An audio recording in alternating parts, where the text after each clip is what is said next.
today in the studio, folks. As you know, I always bring good people. This time I brought someone incredible, real treat for you. Jay Samit, what's happening?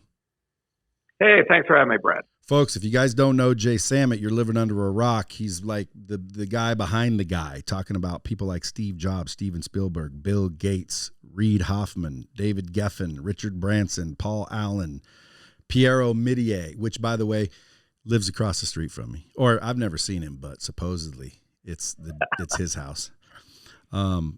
Basically, dude, you're a trend spotter. You advise Fortune 500 companies. You've got books. Wired magazine said you have the coolest job in the industry. You raise hundreds of millions of dollars for startups. You advise Fortune 500 companies, transforms entire industries, revamps government institutions, and basically for the last 3 decades continues to be at the forefront of global trends. Did I nail it? That's very kind. Yes. I mean, everyone from the Pope to the president calls on this dude. So we've got him for the next 45 minutes to an hour to pick his brain. Now, so when you say you spot trends, Jay, just out of curiosity, like is that just intuition, or are you trained somehow to spot trends? No, and I can teach people. I've taught this at the university level. I've had students do $100 million in a semester. And in my new book, Future Proofing You, I taught a homeless immigrant how to go from welfare to self-made millionaire in under a year. What you only vehicle? need 2 things for success: insight and perseverance. So insight comes from solving a problem. Entrepreneurs do not sell things, they solve things. Solve for a few people, you have friends. Solve for 1 million, you're wealthy. Solve for 1 billion, you change history. And so I have a very simple process called 3 problems a day for 30 days. Write down 3 problems in your life today, Brad. Do it every day for a month. First day is easy. Traffic, this, that. By day 2 or 3, most people want to tap out. They go, I don't have any more problems. Because you're living your life on autopilot. That's the way it always happens. That's the way it is. And it's when you see what those problems are that you realize other people have them, and the solutions are already out there. You don't have to be Doc Brown and invent the flux capacitor. You can take something that already exists and move it to solve a problem that it isn't addressing. I'm taking notes. I'm going to be mighty quiet this episode. I can already tell. So one of the 12 truths is fill a void. I hate competition. People are shocked when they hear that. I've started companies that have sold for hundreds of millions of dollars and gone public for billions. But I know on any day there's somebody smarter, better connected, wealthier, better looking. I hate that dude. Okay? So why would I want to compete? Like the second I got out of college or I applied for first job, I go, wait a second, that job already exists, which means there's people that already do, which means there's people with more experience, which means why would they hire me? So if you do something unique, by definition, you're the best in the world at what you're doing. And then you want to hold on to that for as long as you can until the competition moves in and spends more money than makes sense. And then you go to the next new thing. We're living in an era of endless innovation. There's always opportunity. Think of the pandemic. Horrible if you got sick or someone that you knew died. But for the rest of us, the bottom 140 million Americans really suffered. The 150 at the top doubled their net worth. Not what they make in a year, they doubled their entire net worth. So what are they doing differently? Why is there a new self-made billionaire every 48 hours? During the pandemic, it went to every 26 hours. So you can buy into the old-fashioned way, scrimp and save. Warren Buffett finally crossed the $100 billion. I'll be transparent. He's worth more than me. But he made 99% of that after he was 50. Kylie Jenner hit $1 billion at 22. What is she doing different? And that's what I show people. And I'm not trying to profit from this. Why I do this is I've been very blessed, and I want to pay it forward. But unless we have a strong middle class, you don't have democracy, you don't have freedom, you don't have stability. And the middle class has been eviscerated during this pandemic. So the people that create jobs are the entrepreneurs. And yet we don't teach people that. We teach in school how to be a factory worker, how to know enough reading and writing to make someone else's dream come true. But we never teach people how to make their own dreams come true.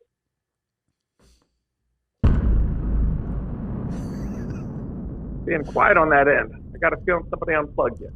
Yeah, dude, it's a rarity because I'm listening and I'm just going to be carpet bombing the whole time. The bombs go off to tell the audience better listen up, and it's like, dude, that's incredible. A lot of people probably should go buy your book, Future Proofing You. That's the latest book. There's one before that. What was it? The first one was Disrupt You, and the premise of that was everybody thinks of changing the world, but no one thinks of changing themselves. And the truth is, once you realize how malleable you are, once you can change that voice in your head that says, I'm not smart enough, I'm not good enough, I can't do it. Once you can change that, you can change anything. So I teach you how to break down your internal value chain the same way you would have a value chain in business. And then once you put the pieces back together, it happens for you. And so I've run, as I said, companies that do $44 billion a year, $100 billion a year. I've sat in an empty room and built a company. The most rewarding thing for me is when I was a CEO, my inbox was filled with, I hate you, we're suing, here's the problem. That's all that a CEO does. But my inbox was filled after disrupting with these, what I call love letters, these emails of people telling me how it changed their lives. I didn't do the work they did. But occasionally I hear, usually from a millennial, I can't do this.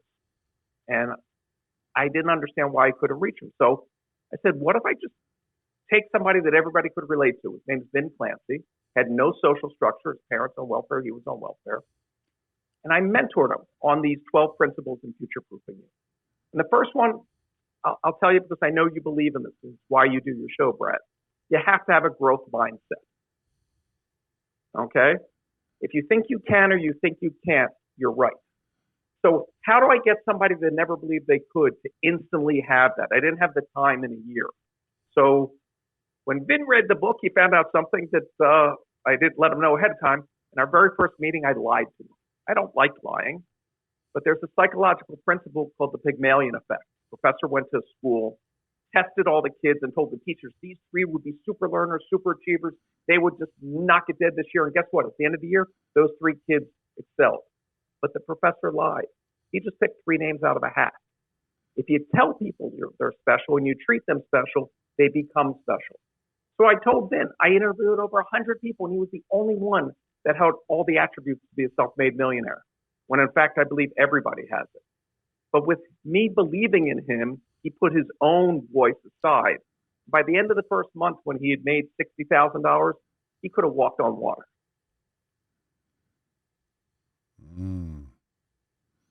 Dude, that's powerful stuff, man. You should make like a documentary of this. I've been approached if I could find somebody that's doing it for the right reason, be happy to do it. The other reason is there's so many charlatans, especially on the internet today, giving really bad advice. And the thing that pisses me off the most, if I can go on a rant for a second, is people that tell you fear isn't real. Like what's holding you back is you're afraid of failing, you're afraid of losing your money, you're afraid of losing other people's money. There's a million reasons to be fearful. And guess what? You cannot.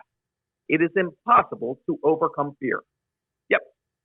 You're hardwired. The oldest part of our brain, the central core, what's known as the lizard brain, has a fight or flight response. When you walk into a room, Brad, in less than a fraction of a second, I'm like, is this guy going to attack me, eat me? You can't get past that. So you cannot overcome those fears. But you know what you can do, Brad? You're walking down the street, you're thinking about your problems, you're thinking about losing money, whatever it is, and that semi 18-wheeler filled with gasoline and dynamite comes barreling onto the sidewalk towards you. What are you thinking about, Brad? Moving. Yeah, getting your ass out of there and not dying. So you can prioritize fear. So if you're trading a day of your life, a week of your life, a month of your life, a job that just pays you enough to show up but not enough to care, and you're never going to be able to live the lifestyle you deserve, you're going to wake up one day after a few years and realize you gave up your life. For what? You only get one shot at this world, and why not live a life of purpose? The purpose of life is to have a purpose. So if you can prioritize that, suddenly being embarrassed doesn't seem so important. Losing money doesn't seem so important. I have a letter that I put in Future Proofing You that a woman wrote me. I got permission from her. She was in her mid-50s, was trying to do a bunch of Airbnbs and lost all her money. She was broke. So she decided to kill herself. and she called her daughter, who was in her 20s, to say goodbye and say she was killing herself. And her daughter had a reaction she didn't expect. Her daughter laughed at her. Not in a mean way, in a you're going to kill yourself over money? That's the dumbest thing I ever heard of. Her daughter gave her Disrupt You, and she wanted me to know that it changed her life, and her second business was successful. Everybody fails. You have to fail to become successful. Beginning my career, I worked with two guys that had the genius idea. Hook up a computer to traffic lights. It's called trafo data. You get rid of traffic in cities, they're going to be really rich. City planners didn't understand it, and Bill Gates and Paul Allen's first company went belly up. Walt Disney's first company went belly up. Henry Ford's first company. The problem with social media is you're seeing this greatest hits reel of everybody's life, and you're not seeing all the failures to propel you to success. Because when you fail, you don't end up where you started. You either earn or you learn. But either way, you're better off. And it's through failing that you will discover the things that other people didn't take the risk to find out. And those are the insights that will propel you to wealth. Say that one again. Through failing, you learn what everyone else failed to learn by just not trying. Right. So another example, one of my favorite go-to examples for those of you that are young that don't realize that people actually dated before they could swipe their thumb, there used to be online dating. And before broadband, it was a still picture and you read about the person and then you sent emails back and forth. So when broadband came, three guys got together and said, we want to do this thing, tune in, hook up. We want to have videos. We want to get to see the person, hear their personality. Oh my God, we're going to make a fortune. They built a perfect site, great interface. Everything was perfect. The first video, I can't make this stuff up, was a dude at the zoo in front of the elephant talking about why you should go out with him. Yeah, the tragic flaw in their website, nobody wanted to date these losers. But they looked at the data that Tune In Hookup collected and they noticed something. Nobody wanted to date them, but they sure wanted to show these videos to their friends. So they changed the name of Tune In Hookup to YouTube and became billionaires without a penny in revenue. It was called Tune In. It was called Tune In Hookup. Yep. And then that didn't work, so they said, dude, people like watching them and showing them, so let's call it YouTube, and freaking boom. Boom. I didn't know that story. Most business pivot. Because here's what happens, and this shocks people. I speak all over the world in front of audiences, thousands of people. And before a person even tells me their idea, and they're shocked by this, I tell them their idea sucks. I can almost guarantee you their idea sucks because any obvious idea doesn't have the insight. It's when you start working on that idea and cultivating and figuring out, you got to go to people, customers, and tell them, why does this suck? Kill my idea. And when they keep on trying to kill, when you get to that idea that can't be killed, when you have a zombie idea, then put capital behind it. Because I can guarantee you, if you don't do it that way, you're going to burn through all your capital learning the lessons you could have learned for free. You know what the number one business is that fails, Brad? Yeah. Everybody starts a restaurant, okay? My dad was in the restaurant, had a mom and pop restaurant.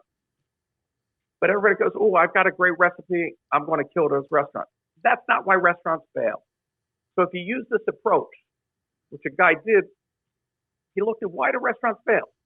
Number one, too many items on the menu. Nobody orders the fish this week. There goes your profit. So he said, I'm going to open a restaurant that only has 3 items. Secondly, it turns out humans like to eat at the same time. So at lunch, if you see 2 people at a table with 4 seats, you can't monetize those other chairs. So he said, I'm going to only serve sit-down people at full tables, and you have to wait at the bar, which runs up your tab, until there's a full table, and you're going to have to sit with strangers. Okay, this is the lamest idea for a restaurant. Now you have to come up with what would make that a good idea that people would put up with. And for the past 50 years, Benny Hannes has been killing it. He didn't set up and say, I want to open a Japanese teppanyaki house. He said, what can I do to solve for why restaurants fail? And that's how you have to look at every business. And one of the 12 truths I give people is a new $1 trillion opportunity that all the big guys are putting the big pieces in. Google's a client, Facebook's a client, I can go on. But they're making the opportunity for any entrepreneur to go in and do it. And so why wouldn't you? Could you live without your smartphone, Brad? Yes, but no. You run your life with it. It runs you. We'll have that debate another day. Yeah, The but average American spends. I would only make you define, because again, I mean, I could live without it, but it would not be comfortable. I think if the whole world just lost power, just lost gas, just lost anything, and people understood, the massive scale that is, to where if we just ran out of gas, there was no more gas in the United States, dude, there'd be major issues, but people could live without gas. Okay, well, my point is, in the modern world, we can't function without the smartphone. No. The average American spends 5 hours a day looking at that phone, okay? Yet, 10 years ago, when Apple came out with it, let me tell you 2 of the top 10 best-selling apps the first year. There was the fart app, made 10 different fart sounds, and there was a game with cats, which is another way of saying nobody saw OpenTable, Robinhood, Uber, the thousands of apps that made people millions and billions of dollars. So now, over the next 3 years, you're going to see that phone doesn't come out of your pocket at all anymore. We're all going to have heads-up displays, glasses that give us the information and bring the world to us. So why wouldn't you be developing an app for that, knowing that the big guys are spending tens of billions of dollars making the 5G networks, the infrastructure, all waiting for you to solve one minor problem that becomes a billion-dollar company? Interesting. Folks, you guys better pay attention. So here's my question. Where first of all, where'd you grow up? I grew up in Philadelphia. So describe like your 14-year-old to maybe 18-year-old. Were you rich? Were you a good, well-to-do family, poor family? What? Oh, no. So my dad was a school teacher, and then he saved up and he opened a sandwich shop. I didn't know what a millionaire is, let alone if you would have told me dozens of my friends became billionaires, I would have asked you what you were smoking. Had no clue. My first time that I knew anything about wealth, and I talk about this in Disrupt You, was I went to Hearst Castle in San Simeon, California, William Randolph's Hearst giant thing. And as a kid, you don't know that art's expensive or antiques or any of that.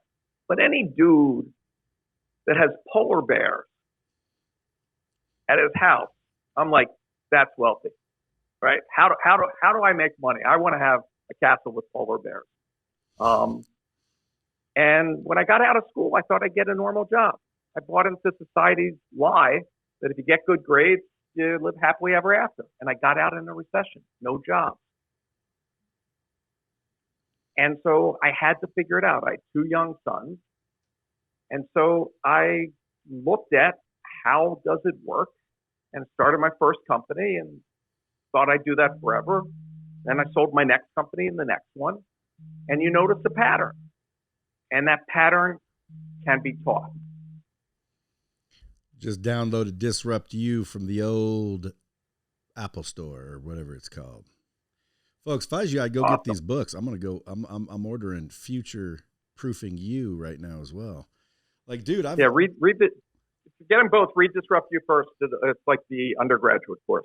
All right, I will. Listen, I'll tell you. When I pick people to be on a podcast, I'm looking at, who could bring value to my audience, like real value, real experience, real knowledge. And I hadn't heard of you, but when I started reading about you, I'm like, dude, this guy, like, there's this whole entrepreneurial space. You mentioned it. There's a lot of charlatans, but there's still a big, massive space, and very few. There's some really good, serious players in that deal. Andy Frisella, like, that dude is a real businessman. There's people that are out there doing big things, and they're turning around looking to give back, like yourself. I just think, like, holy shit, how haven't I heard of you already? You just live like I didn't set out to be a consumer brand. I led my life, and you use my apps, you use technology that I've created over the years. But when I wrote the first book, I had to give up my privacy, and it was a fair exchange because helping people is just like the greatest thing. On Future Proofing You, the common email I get now is, "Ooh, would you like to have a woman to make her a millionaire? Would you like to have a 52-year-old person? Would you like to get a blind hockey player that juggles?" I mean, everybody wants to be that next person. So I said, I don't have time, obviously, to mentor every single person in the world individually, which is why I wrote Future Proofing You. But I've just been talked into, and I haven't announced yet. In June, we're opening up a Facebook group again. No charge. I don't coach. I don't mastermind. You can't buy a T-shirt with my mug on it. Okay. But we're going to open a group for 1,000 people, and we're going to try to see if we can mentor 1,000 people to each become a millionaire in 1 year from around the world. It's audacious. It's crazy. But I'm not the one doing the work. I'm just walking you through the process. Well, I know if you believe in yourself, you can do it. Well, I like that. Matter of fact, guys, social media at Jay Samit, SAMIT, or website Jay Samit, JAY. Go follow him. Yeah. How do people get into that 1,000? I like the 1,000 idea, but dude, I got a slightly bigger one for you after you tell us how to go find and enter or apply for that group. So it's easy. You'll find it on Facebook. You find me anywhere on social media. Also, if you go to my website, jaysamit.com, I have free workbooks. So when you're doing, the problem that I always have when I'm reading a book is I go, oh, that's great. Then you get to the next chapter, and the last chapter goes out your ear. So I have free workbooks for both Disrupt You and Future Proofing You, so you can start mapping out your life as you're reading it. Just click on the link and download. Again, I'm not upselling anything. Don't need the money.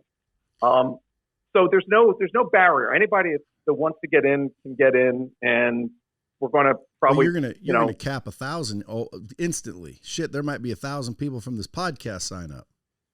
No, we're not going to cap it in the first month or so. We're going to, if people are participating, doing the exercises, we'll let them keep in, because it's going to be like a standard funnel. Everybody goes, yes, sign me up. And then if they don't do the exercises, don't do the work, then, you don't get to graduate. Well, a lot of them, as you know, will fail. They'll sign up. They won't do shit because they just got their hands up. They're not really interested in doing the work. No, but what's amazing is those that are motivated. And what I'm excited about is, if you would have told me my book, Disrupt You, is coming out in Urdu, Icelandic, Polish, Lithuanian, I'd go, what are you talking about? But everybody has this thirst. And you can be from anywhere. There's a reason why 1/3 of Fortune 500 companies were founded by immigrants or their first generation children. Because an immigrant, by definition, isn't maintaining the status quo. They're saying, I'm going to try for something better with my life. So to be able to find those people in the four corners of the earth, and what's exciting about this idea and why I said yes, because it sounds insane, is it will be a community of people helping each other. Because when I taught this at the university level, everybody starts off with their shitty idea, part of my French. But midway through, Ralph goes to Sue and goes, Sue, I think your idea is really good. Can I drop mine and work with you? Because I've yet to see a $1 billion company made up of one person. So hopefully this becomes a place where people can find, and every business is a high-tech business. Every business needs to understand that. Yet you don't have to be an engineer. Insight and perseverance, everything else can be hired. Everybody hearing my voice has written as much code as Steve Jobs, which is zero. Steve Jobs could code, though, couldn't he? No. He couldn't code? No. I thought he could code a little bit. Wozniak was probably the foremost brightest guy on the planet. What Steve was a hustler who would outwork, outthink, and use any means possible to get ahead. Dude, that sounds like me and my partner, Jason. Jason's Wozniak. LightSpeed, I started 20 years ago. This technology, here's what I was going to say to you, by the way. The people that you said you're going to take 1,000 people, mentor them into a millionaire. I say, let's see if you can take 1 millionaire and make him a billionaire. Can you do that? You know how to do it. You just don't want to do it. No, I'm doing it, mofo. It's like hard as hell. Like, dude, I'm telling you, people don't understand how big $1 billion actually is. Like $1 billion is a lot. It's a lot of money. Yeah, I mean, so dude, what you have to start with is you have to solve a problem that impacts 1 billion people. That's the easiest way to do it.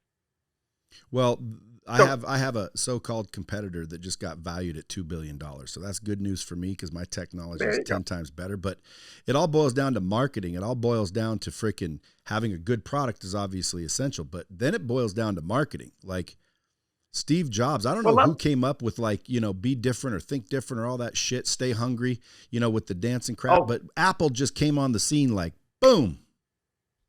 So a guy named Lee Chow came up with that. He was an ad campaign. But what Steve did that was genius at that time is Steve had been fired from Apple and brought back in. And he realized he had no product in the supply chain and R&D to sell. The company was nearing bankruptcy, had no new product coming out, so he had to buy time. So he did a creative ad campaign that never shows you the product because they didn't have the product yet. Absolute genius move.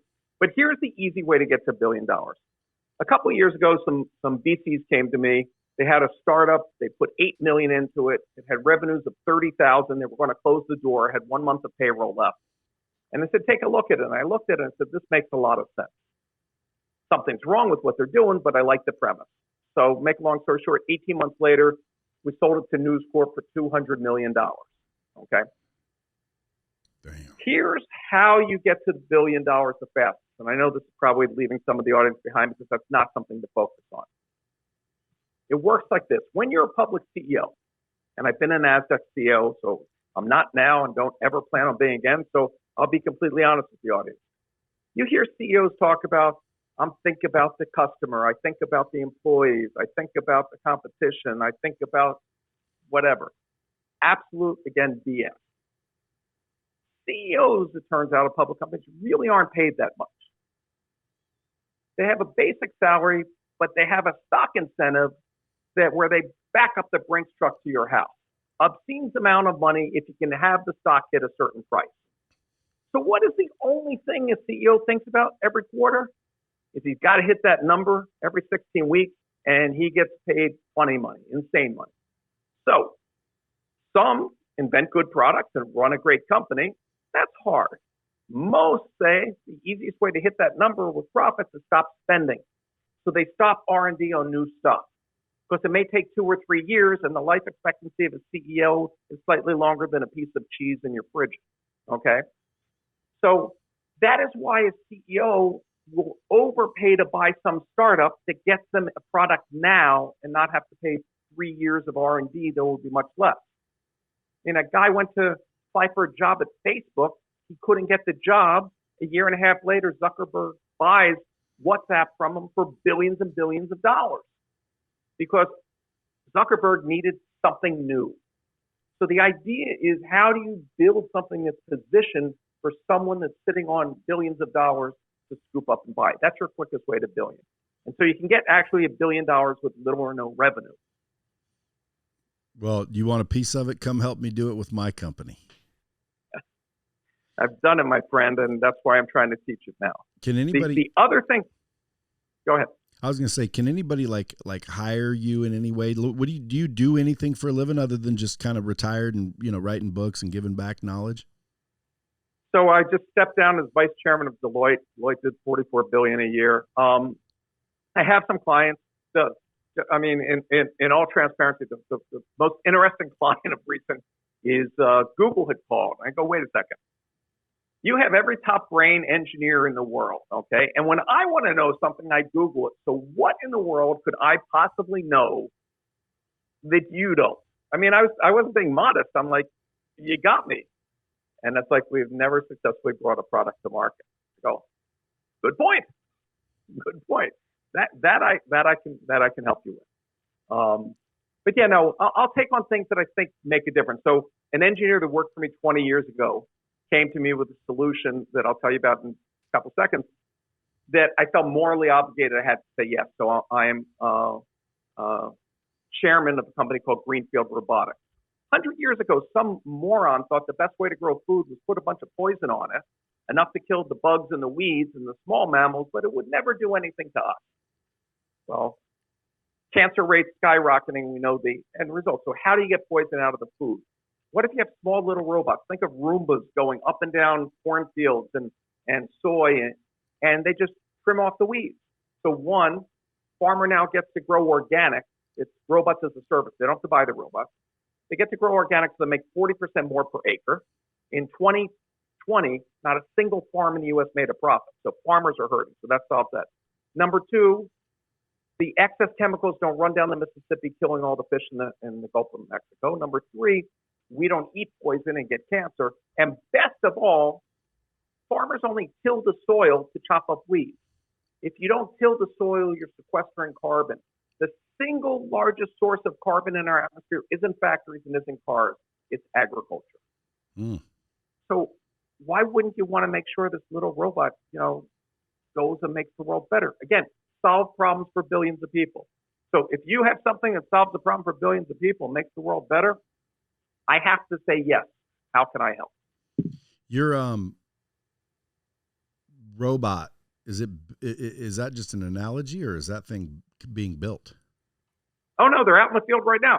There'll be a swarm of them. 10 go up and down. They do 100 acres in a day. It's amazing. They're autonomous little vehicles. Is that a publicly traded company? No, it's still private. Probably would do another. This isn't. I'm not seeking investment in all the other legal mumbo jumbo. But yeah, no, it's such an obvious idea, and internationally, that's even a better thing because a lot of countries just can't get farm labor anymore. Their population is aged out, or where John Deere and American Harvester make these giant combines that are huge. In a lot of countries like China, the average farm is 3 meters wide, so not a lot of space for giant equipment. So I think we can, feed a lot more people on a lot less land, healthier food. And the other thing, when you stop killing the soil and getting all those nutrients coming out of it, you get more nutrient-rich food. Our food looks the same as our grandparents' food, but it doesn't have the same density of nutrients, so you're not getting any value. So why are you eating it? Don't you think someone like Monsanto or whatever that big company might come in and just buy you so they can shelf that shit?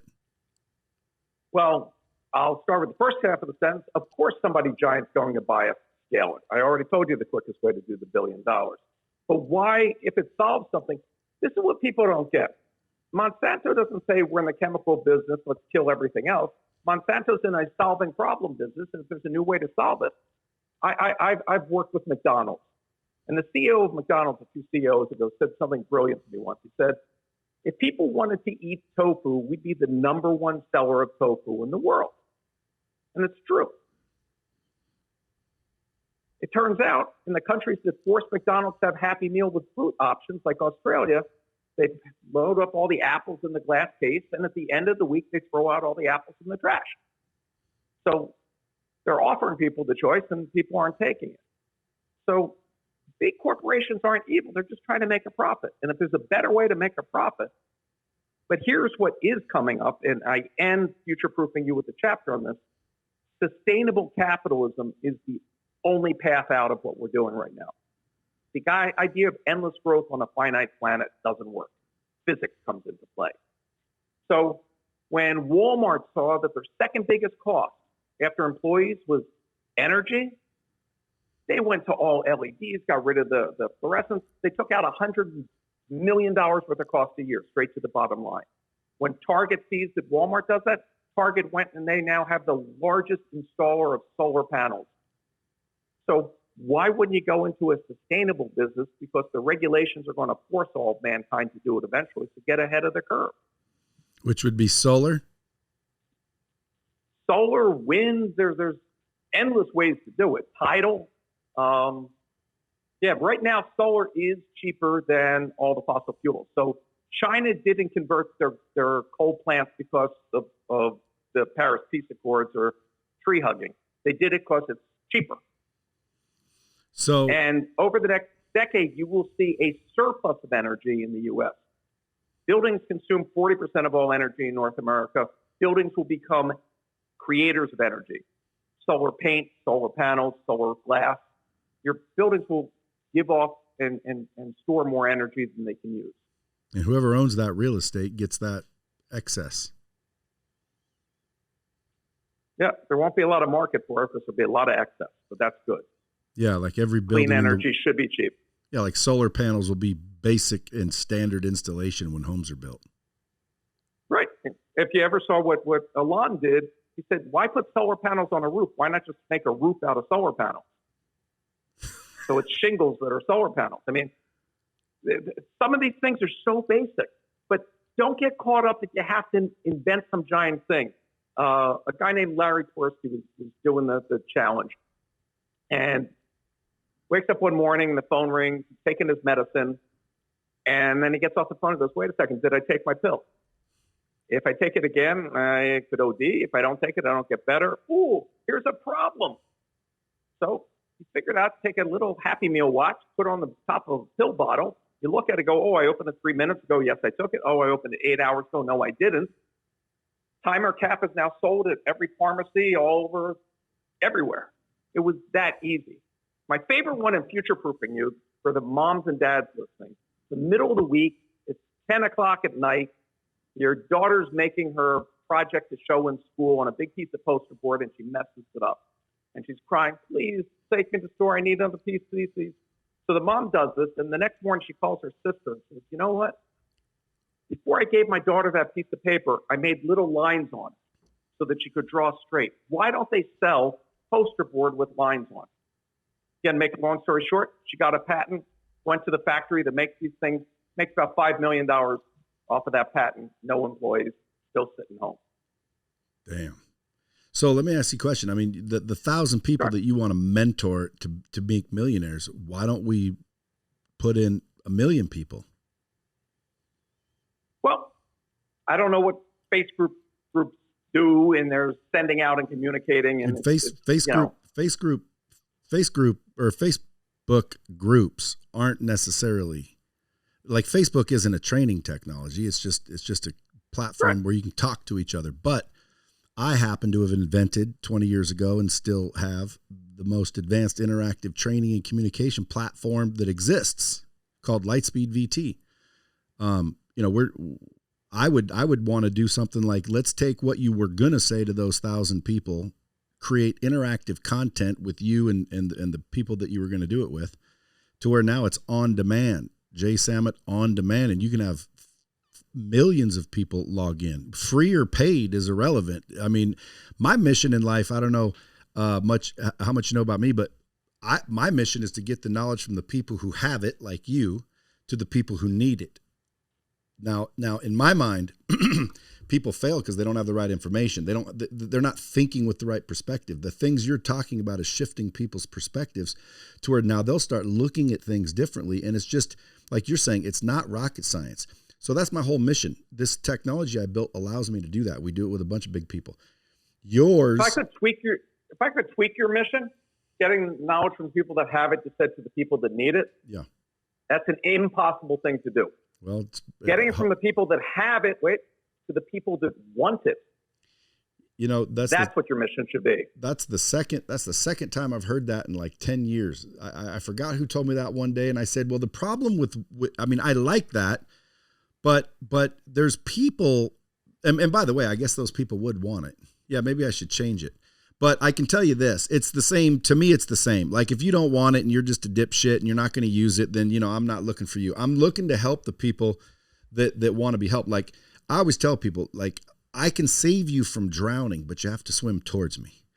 So this technology allows me to film you as an example, fully interactively, and to where it feels like they're sitting there being coached and mentored by you, questions, options, change responses, etc., different exercises, etc. But as you're talking to me like about that Facebook group, I'm just thinking like, dude, why only 1,000? Like, why not 1 million? If we put that in a system, an on-demand, web-based, interactive training technology, you could give that same curriculum, that same coaching to millions of people. And how do you handle the language translation? The system is translatable in like 116 languages, and we could add more if you get someone in Swahili. Wow. Very cool. Well, we'll talk about it off air. Yeah, I mean, I'm telling you, it's like I read a lot of books lately. I was a dumb shit growing up, dropped out of high school, total opposite of what you're talking about, and just learned everything the hard way. Now that I'm getting a little bit older, I start to realize like, dude, I could have found people like you a long time ago and just listened to what you said, learned what you already knew, and I would have saved myself shit tons of brain damage. But now, again, I'm still, the more I learn, I need to learn. Can't wait to read your 2 books. Yep. Read Disrupt You first. Yep. Future-proofing you second. Folks, I'm telling you, go get the books. It's the journey that made you who you are. So, I mean, we all have our battle scars. We all have what we went through. Well, I like your stories, dude. You got some big stories, dude. Steve Jobs, Richard Branson. You've intermingled with frickin' Bill Gates.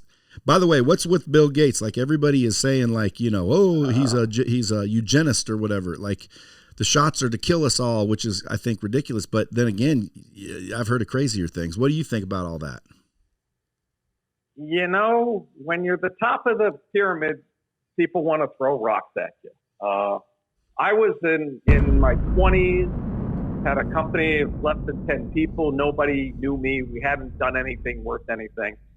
And the computers were starting out. And I realized that computers now had sound cards. They could have sound. So computer games didn't have to have beeps and boops. They could sound rock and roll music. So I wrote to Bill Gates, didn't know him, never met him. And I said, I have this great idea that I want to do this thing. Would you write a letter of introduction to David Geffen, the first billionaire, richest guy in the music industry, for me? And he did.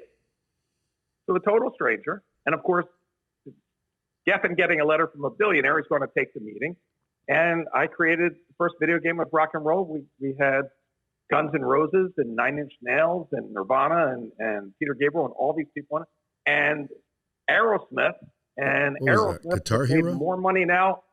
No, before it was called VidGrid.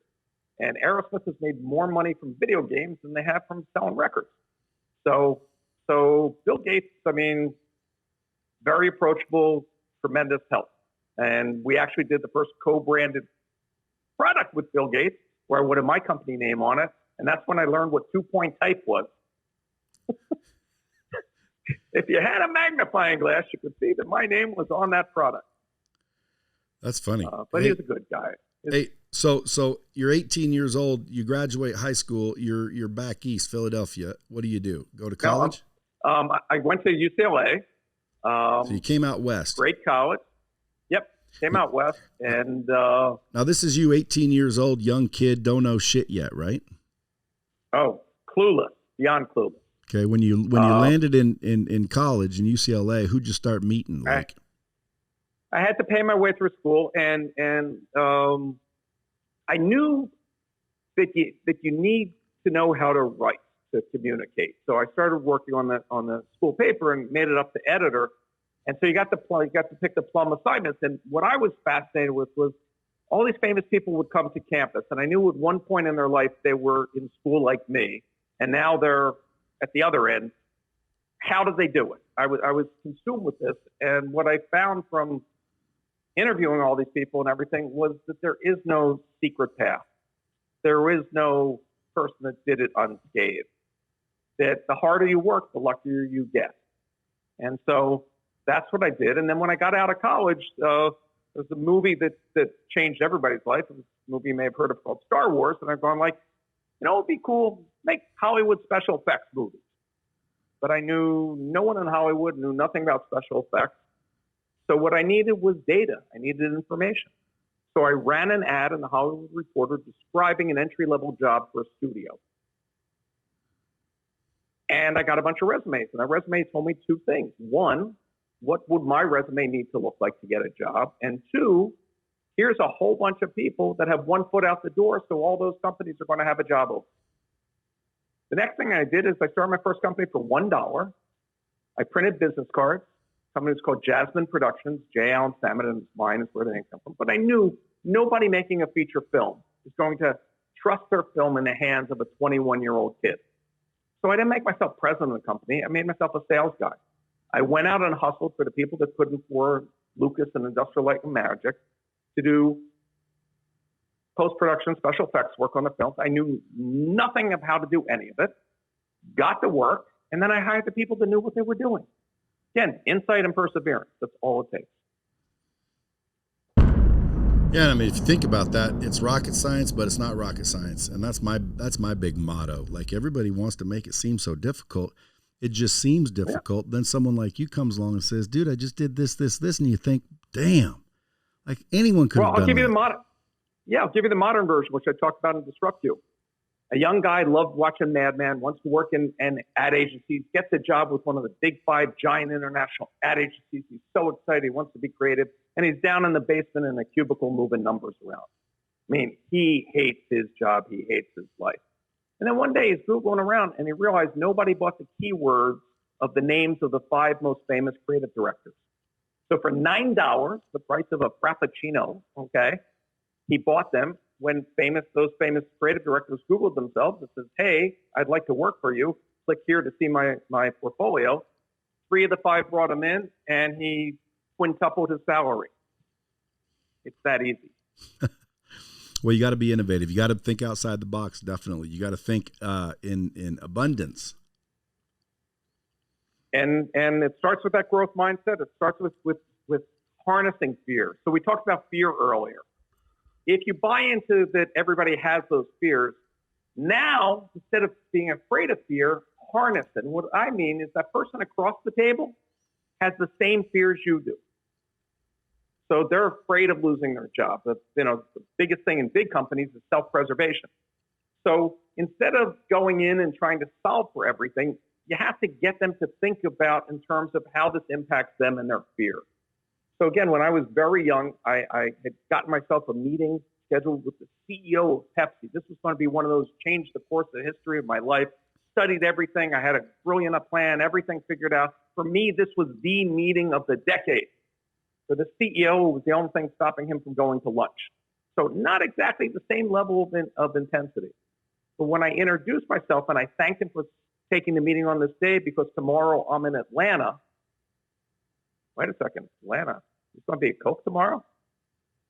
The board finds out that he did this with Coke and I could have done it with me. I could lose my great gig. Now I'm paying attention. The fear has come into me. It's that simple. Man, I can tell you this.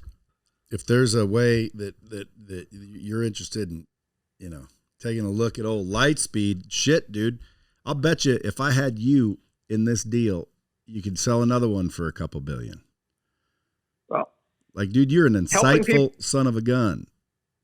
No, you're very kind. But what you're proposing, which motivates me, is the ability to reach and help more people that need it. I mean, if I could just, I don't talk politics, but when I saw what happened in our nation's capital in January, what I saw was thousands of people feeling left out, left behind, fighting over leftovers, because the get a job, get a pension, live happily ever after doesn't exist. We have a whole generation coming out of college with a mortgage but no house.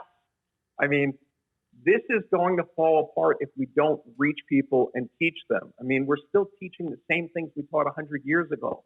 I mean, you dropped out of high school because, boy, you missed out on calculus. That would so help you during calculus season. I mean, it's so irrelevant what we're teaching, and we wonder why people aren't successful. There was a teacher that approached me from Washington, said she teaches in a tough neighborhood where the kids have a choice of saying, would you like fries with that or going to prison? I mean, those are literally the choices. And she said, can I disrupt you to a high school course to teach people that there's a third choice, they could start something, do something. She got Teacher of the Year because she really turned this into something. And then I leaned on Hewlett Packard HP and said, guys, you're so into printing. Why don't you print copies for every Boys and Girls Club so that not those that need it, but those that seek it, that want it, get it. And that's all that I'm trying to do, whatever time I have left.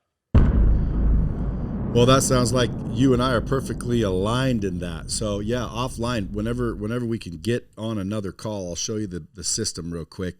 I'll paint. I mean, I don't even need to paint a picture for you. You'll probably be painting pictures for me, but that'd be interesting. And normally I specialize in monetizing content. People that want to go sell it to either companies or individuals. But dude, I'm philanthropic in the way that, man, if you just want to give it away, you can give it away. But because of the interactivity, which is cool, people can come in and go through and you can assess and ask questions and respond differently. And at some point, maybe if they're thriving, because you don't have to be broke to want to know this information. Like, I'm right here going, damn, dude, I wish I could freaking fly out and be with this dude for the next 90 days and soak up all the knowledge. Like, There's a lot of people listen, well, yeah, I want to be a millionaire. Dude, there's millionaires that want to be decamillionaires. They don't know how to get past 7 figures.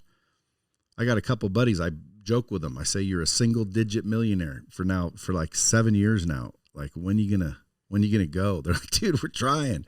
It's hard, man, getting to 8 figures, then getting to 9 figures. But that 10 figures, how many, you say you've had several like $1 billion exits or companies? Yeah. Is it to the point where now I was a piece of it. I'm not taking the whole credit. I mean, Reid Hoffman came to me when his startup LinkedIn was stalled. I created the first auction that morphed into eBay. Yeah, I mean, dude, you just at the right chatting. place at the right time, or what the hell? The harder you try, the luckier you get. I mean, yeah, but Reid Hoffman knew who you were, or he wouldn't have called you. So I must have done something noteworthy to people that of note. Yeah. So how did you do? How did you do that? How did you start establishing these relationships? I just did innovative things. The strangest out of body experience call that I ever got was I got a call, again, small company, hadn't done anything major, but I just sold my first company, and I realized that the internet, which is coming on the web interface, could equalize education. So if you know Brown versus the Board of Education, instead of some schools having 50-year-old books and some schools having new stuff, if every classroom had an internet connection, everybody would have equal access to knowledge. So I started writing about this. And so one day I get this call from a guy with a horribly fake Arkansas accent, claiming to be the president of the United States, calling little old me. And I'm like, I embarrassed the crap out of myself, making Bill Clinton prove to me that it was Bill Clinton calling. Next thing you know, I'm at the White House and said, yeah, that's a great idea. Why don't we wire every classroom in the U.S.? And this is before Wi-Fi, so you have to drill holes and pull wires. But we don't have a penny of taxpayer money. So I said, okay, I'll figure it out. So when you raise money for the softball team, you have a charity dinner and you get people to auction off stuff. We decided to auction off a bunch of stuff on the internet. Pierre wrote the code. But what happens is when you have a big idea, it attracts big minds like Lost in a Flame. That's how all these people. I created the first social network to have 1 million college kids a decade before Facebook.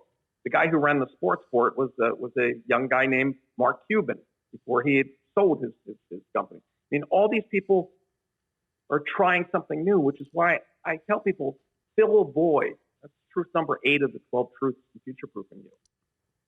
And in doing that, you'll meet other people that are like-minded, that are solving similar problems. So, yeah, you wake up one day and, there's, 5,000-6,000 people that rule the world, so to speak. They're not that hard to get to if you can add value to what they're trying to do. Solve for others to solve for you. That's a good one. So where do you live mainly? I live in LA. And you got a big ass house and Lamborghinis and Ferraris and helicopters and private jets, or you live in kind of meager? Nope, I don't see much point to any of that stuff. Do you? I mean, I've lived nicely. I'm not going to complain, but yeah, I don't need to show off. I don't get the purpose. Do you believe in the crypto space? Are you playing with crypto at all? So Rock sat me down when it was sub $10, and I got into that. I gave my first speech on it in 2015. Some people listened. I'm on the board of a company called Aber, which is a crypto bank. So not only as crypto goes up, but why don't you deposit it and make 10% interest on your money on top of it? Aber's killing it. Amazing company. The CEO is brilliant. So yeah, I've been in it since, not the very beginning, but, within the first few months. Do you know what and understand what staking means? Yeah. What is that? From what aspect? So that's the question. Well, like my buddies are saying, dude, why don't you take some of that money you got and go stake Cardano or go stake something? And I'm like, well, what is staking? What does that even mean? That just means that taking your money and making a bet. I mean, there is no logic, rhyme, or reason. I mean, Dogecoin, which was set up as a joke for a guy who wanted to get enough money from the PR to buy a car, and he bought a used Honda.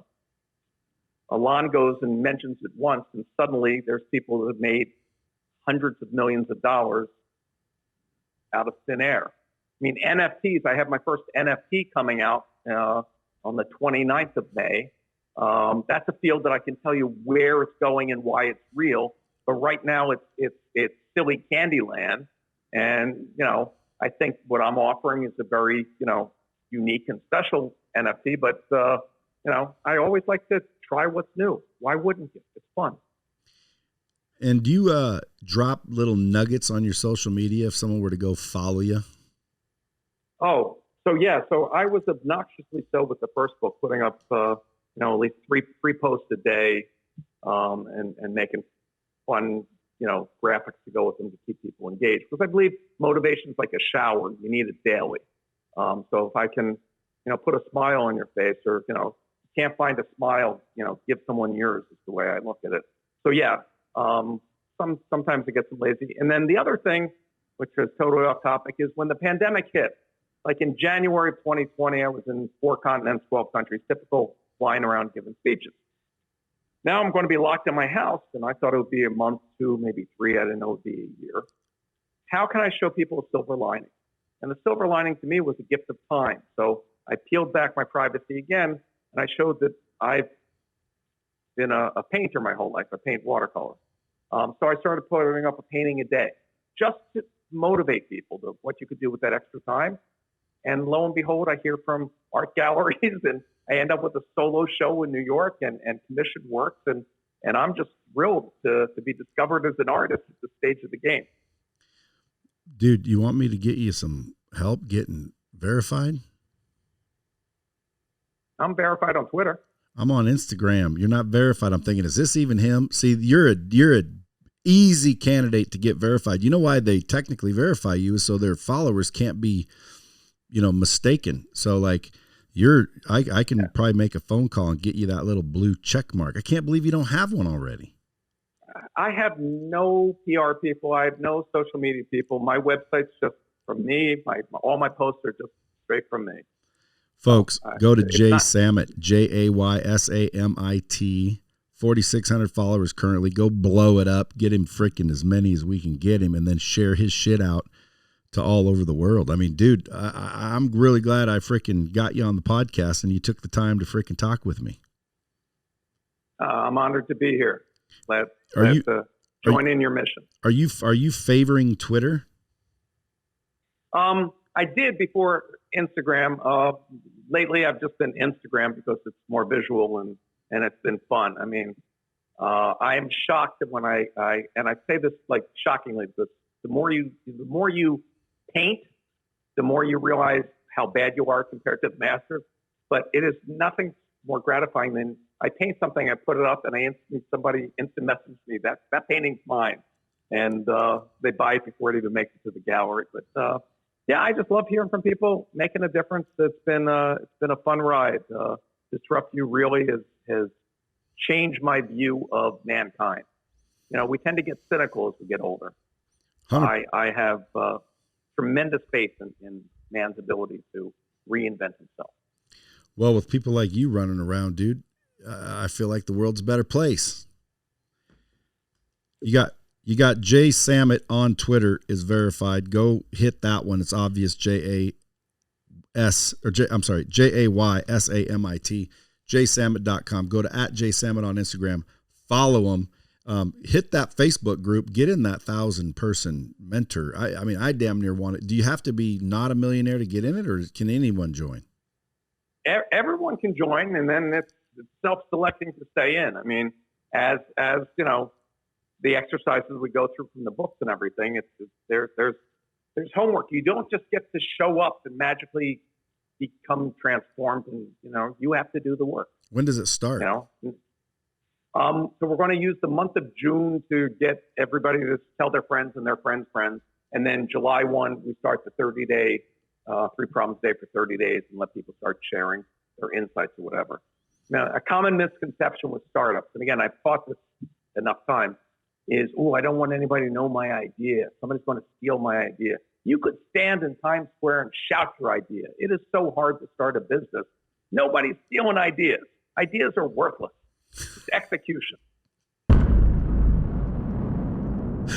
Oh, that's funny. You know, it's funny, dude, because like coming up, people used to, want to show me something. They'll make me sign an NDA.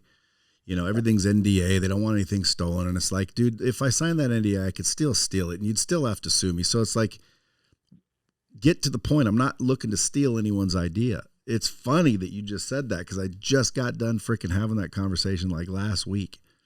It's very few people who will execute on any idea. I'll give you an example. This thing on the back of my phone, when iPhones first came out, they kept slipping out of my hand. I said, dude, I need to make something that does this, basically. Dude, right. Pop socket in these, someone's making billions of dollars. I didn't do shit. I guaranteed thought of it just as quick as anybody. I just didn't get to it. Another invention. My daughter took my credit card, went and used it at the Chevron gas station a bunch of times. I didn't realize it. Chevron calls me, says, hey, are you going to pay this bill? I'm like, what bill? They're like, dude, you got a $900 bill on your Chevron card. I'm like, what the hell? So I asked my daughter, you take it? She's like, yeah. I'm like, well, number one, why wouldn't, with cell phones nowadays, why couldn't I have final approval on charges? Right now, you go run something on a credit card and it whacks it and then tells you, but it doesn't let you give final approval. Like, dude, if I'm whacking my own card and it just hits my phone, yes or no, and I hit approve, approval would stop so much shit. It would have stopped that 90-day late on my credit. It would have stopped all those charges because like when the credit card got ran, it would have said $18 at Chevron and I would be at work and I'd hit no, boom, alert, flag, suspend the card. That's an idea that I think would be huge. And then the last idea that I didn't do anything on is kind of bug spray, believe it or not. Why? Well, because the bug sprays come to my office and my house and they're spraying around the baseboards and we got to leave sometimes and it's like, nasty. And I go, what are you doing with all that? They say, well, the bugs will come out and track it back into the walls where this, kills them. I'm like, why don't you just put it in the walls? Well, obviously you can't get in the walls. So those mister systems, why don't they just build those little tubes inside the walls? And then when you come to spray the house, you just hook up and go, and it goes in the walls where it's just one squirt and you're done. Good idea. See, dude, I got good ideas, but I didn't do anything is the point. So watch someone take these ideas and run with them. Next thing you know, 10 years from now, someone's going to say, dude, I'm making, what about the pool noodle? Like I'm making billions of dollars from a small idea, but because they did something, you have to do something. With my first startup, we made a list of what we wanted to do. And the two finalists were a video editor, which we worked on and made. But the one that came in number 2 that we didn't think was that good of an idea, we called digital mailman.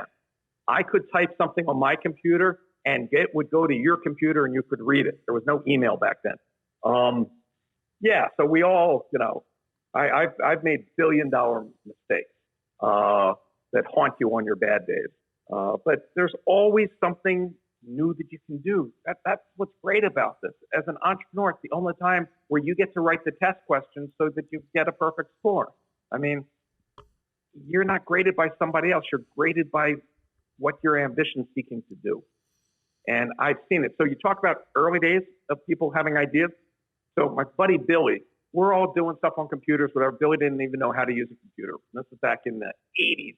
And he goes, wow, people are spending $2,000 for something in their house. That's a lot of money. I'm going to make a dust cover because people are going to put a dust cover on this thing to protect it. And sure enough, he sold a bunch. And then the mouse came and said, okay, I'll make mouse pads. Like it's just a piece of square rubber, right? And he sold enough of these things that Rubbermaid came and bought them out for $135 million. And he still didn't know how to use a computer. Jack Ma didn't even own a computer, and he'd already made Alibaba into a billion-dollar company. Elon Musk and his brother shared a computer and slept under the desk at night. They didn't even have an apartment. They went to the widest shower. He proved to himself he could live on $30 a month he could live off of, and that took all risk out of his mind. So, it's about trying and not stopping because you never know how close you are. And if you're on that path, just look over your shoulder every once in a while how far you've come. I mean, you at 16 couldn't imagine the success that you have right now based on what you told me. So there's nothing stopping you from achieving your goals. What's probably really happened is monetary goals are really kind of empty at a certain point. But the impact that you can have, that's what drives you to show up every day. And how do you get a greater impact to do your part to repair the world? Folks, you heard it here. Jay Samit, appreciate you coming. Folks, go get his book.